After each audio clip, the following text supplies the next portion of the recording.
Hello, this is Colton doing this video for my data analytics internship. So, starting with the dataset, uh, this is the Community Wellbeing Index of the year 2021. Out of these 9 variables, uh, after cleaning, there are 3,615 communities, and there are 5 socioeconomic indicators, that being income, education, housing, labor force activity, and community well-being. These will be the variables that I will use for my clustering analysis. The goal of this is to identify groups of communities that have similar socioeconomic characteristics and then determine what development priorities characterize each group.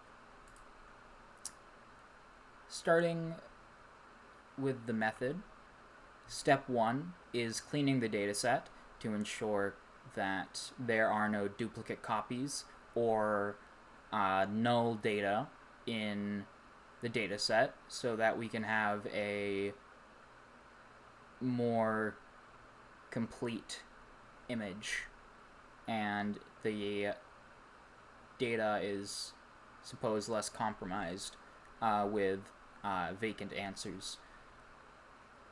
Step 2, we briefly analyze the data as is to understand what variables we are using to build the model.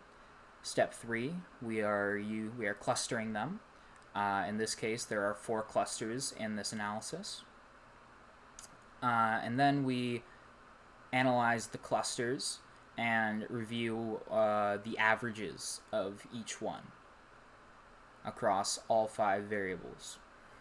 Then we will assign labels to each cluster based on the 5 variables that we use in order to better understand what these communities need. And then step 6, we identify the distribution of each cluster between non-Indigenous communities, Inuit communities, and First Nation communities. For the important parts of the code, here is where we select the 5 variables from the dataset, and then second, we are standardizing it, and then we cluster it. Again, I used 4 clusters, and then this is the line of code that allows us to analyze it. Now, here is all the graphs that will help better visualize the data that I've analyzed. Here is the bar graph for the socioeconomic indicators by cluster. These are the average values of each cluster. And then here, to better help visualize the clusters, I used a PCA graph, which breaks down the 5 dimensions of this model and makes it into a viewable 2-dimensional graph without compromising the data or forcing the use of multiple scatter plots to get a better visual on where all this data is. And then I went to labeling these 4 clusters, starting with cluster 0. This is overall, it has the second best scores across all 5 indicators. So I gave it the label of strong overall development. And then moving to cluster 1, it has the lowest averages across all 4 clusters, making this a multi-sector priority. Moving to cluster 2, it is the highest performing out of all of the other clusters. Therefore, I labeled it the highest development. And then cluster 3 has a relatively lower education score than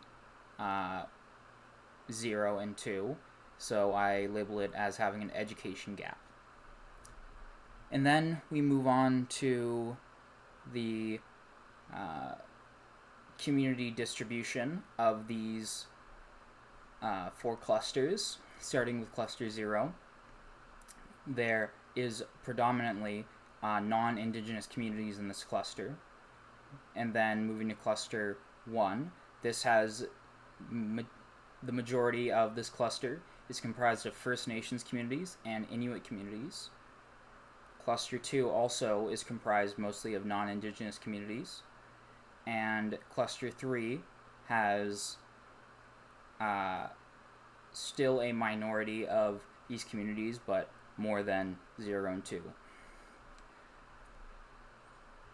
This shows that the cluster with the most need for development is cluster 1, the one that has primarily First Nations and Inuit communities. Whether this shows that these communities are the ones that need the help the most and need support. That's my analysis. Thank you.